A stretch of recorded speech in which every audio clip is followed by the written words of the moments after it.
Something just shifted in professional golf, and it happened fast. Within the span of just a few days, 3 major stories dropped that are all connected, and together, they could reshape the future of the sport. We're talking about secret meetings at Augusta National, emotional pushback from inside LIV Golf, and then a statement from Bryson DeChambeau himself that completely changed the tone of everything. The craziest part? These stories do not agree with each other. Not even close. So let's break all of it down, because this actually matters. Let's start with what set everything off. According to a report from The Athletic, Bryson DeChambeau was not just at the Masters tournament to compete. He was also using that week at Augusta National Golf Club to quietly hold meetings about a potential exit from LIV Golf. And right away, that tells you something. This is not a casual room. This is one of the biggest names in the league, reportedly sitting in meetings with unnamed organizations during the most prestigious major championship in golf, exploring what comes next. Now, the timing here is not random at all. 2026 is the final season of Bryson's original LIV contract, a deal he reportedly signed for $125 million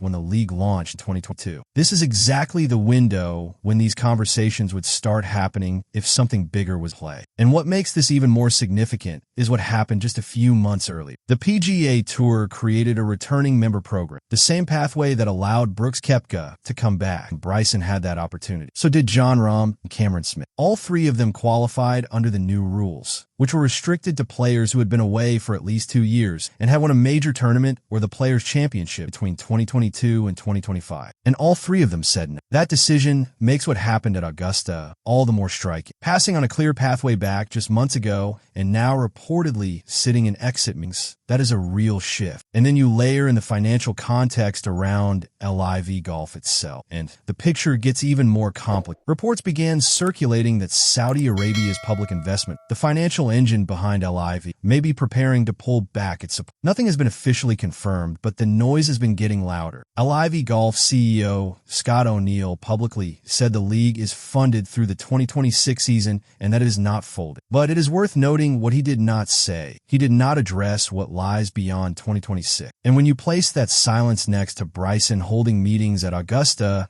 it does not exactly calm the situation. The financial reality of LIV Golf is significant. The league's net losses in markets outside the U.S. increased to $462 million in 2024, meaning it had lost more than $1.1 billion since it was established in 2021. The overall investment from PIF had already surpassed $5 billion by early 2026. O'Neill himself stated earlier this year that the tour would not be profitable for another 5. That is a long runway to ask any investor to fund, especially one that is under increasing financial pressure. According to the Daily Telegraph, Bryson had been seeking as much as $500 million on a new contract to remain with, and internally, there's already a sense that those kinds of guaranteed deals may no longer be. So now you have a player at the center of everything, trying to figure out his next move, at the exact same time the league itself is facing serious questions about its future. His on-course situation added another layer. Bryson had 1 back-to-back events in March,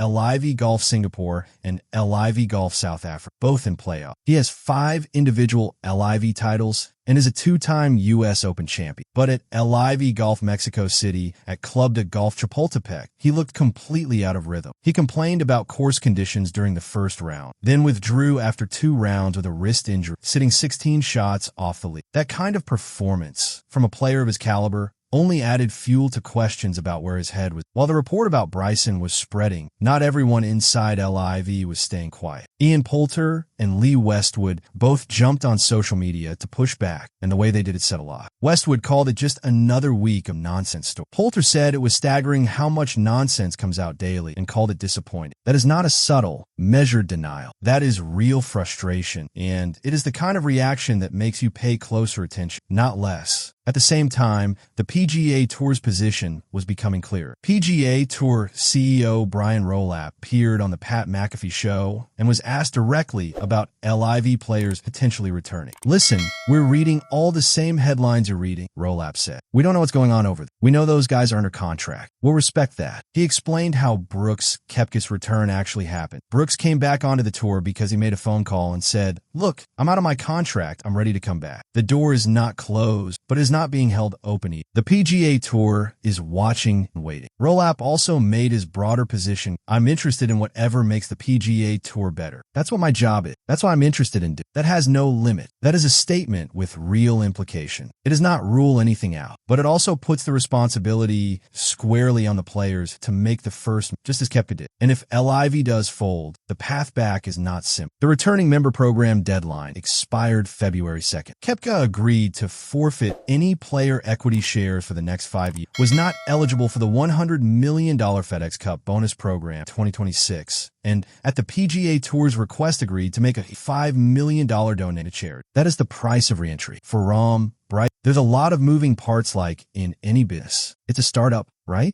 And so there's going to be times where we're squeezed, punched. This is one of those moments, DeChambeau said, but I'm going to do everything in my power to make it work, and I really see the value in franchise golf. He went further, making the conversation deeply personal. It's for Michael Lasasso. It's for Caleb Surratt. It's for Joe Zeal-Ballas. It's for David Puig, John, Phil, DJ, myself, and the guys that have been here from the start. We're okay. It's now our responsibility to take care of these kids that believe us. That's why I'm really doing it. That does not sound like a player looking for the exit. That sounds like someone who feels the weight of what is at stake on his contract negotiations. Bryson was measured but committed. We're still working on a potential contract. I haven't given up on that, and I think there will be a solution. But as of right now, my job is to help make the league work after. I just feel like I have a responsibility. I put a lot of effort into it, so that's what I'm going to do. We're going to make this. When pressed on what happens if a deal cannot be struck, he said, as long as LIV is here, I would figure out a way for it makes sense. That last line is important. It is a statement of conditional commitment, not an unconditional one. And context matters. LIV players are contractually obligated not to speak negatively about them. But as one outlet pointed out, if Bryson had nothing positive to say, he would have said nothing at all. It is also worth remembering that just this past January, Bryson publicly stated that doing YouTube full-time and playing only the 4 majors was an incredibly viable option. He has 2.65 million YouTube subscribers, nearly 560 million views, and an estimated $20 million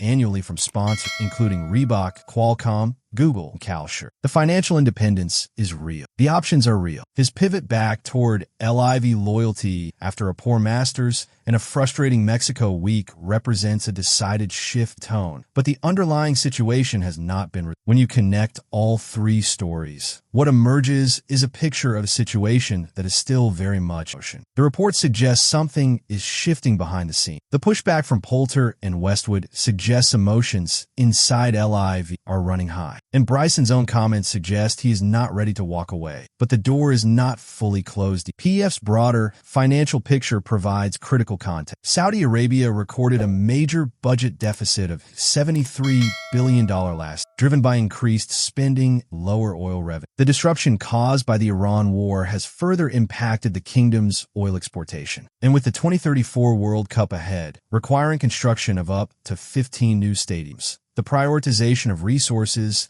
is clearly shifted. There was no mention of LIV Golf when PIF announced the 2026 to 2030 strategy. Senior figures in European golf have told BBC Sport they believe LIV will not continue past. Meanwhile, LIV points to improving numbers. Revenue doubled in 2025, ticket sales up 130% year over year, YouTube content revenue up 303%, and more than $100 million added in 2026 to the first 5 events. 10 of 13 franchises are projected to be profitable. The league is building, but the scale of losses still makes outside funding an absolute necessity. And at the center of all of it stands Bryson DeChambeau. Without him, the case for LIV Golf as a viable, star-powered league becomes significantly harder to make to outside him. With him, his platform, his sponsors, his 25% stake in Crushers GC, and his reach across 10 million social media followers. The league still has a compelling story. Bryson is not just a player. He is the product. He is the negotiating chip. And right now, he is still figuring out exactly what move to make.